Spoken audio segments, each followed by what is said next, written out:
How much do you charge for all those odd requests you get? Something like this, the shed behind me, yes, it needs a new fresh coat of paint or stain, but what do we charge? What do we charge when someone asks us to stain 4 sections of fence? We need an answer. You know, we can start adding all this up with the trim boards. The front door needs to be sanded down, maybe it needs to be oil primed, maybe it just needs a couple coats of stain. The whole shed right here needs a coat of something. What do we charge? Do we want to scare the customer away?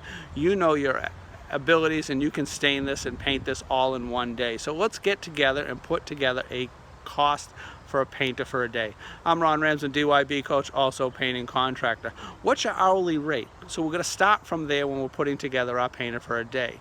Is it $45? Is it $70 an hour?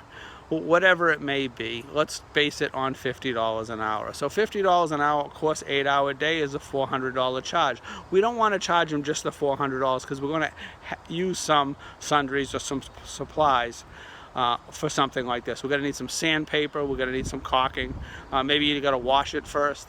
You know, different things like that should be added in. So that 8 times 50 is $400. Let's add a few dollars on those for those supplies we're going to use that are just in the truck. Maybe you want to add another $29. So you have a $429 painter for a day.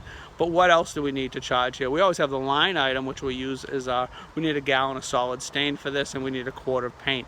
The paint would be for the trim, the solid stain would be for the siding, and I'm assuming we're going to stain the front door.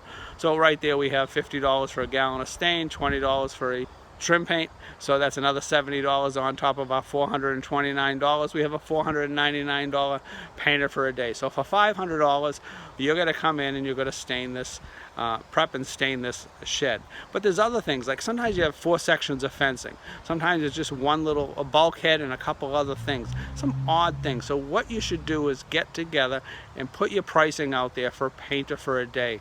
If it takes 6 hours, you win. If it takes 8.5, okay, it's 8 hours you're charging them for.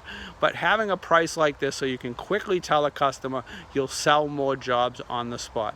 I hope this helped. So painter for a day, be able to look at something with your abilities of estimating and assume it's going to be 8 hours. I'm Ron Ramsden, DYBCoach. If I can help you, please shoot me a message at ron@dybcoach.com or find me at Facebook. I'd love to chat. Maybe we can set up and have a phone call. Have a great one and happy estimating.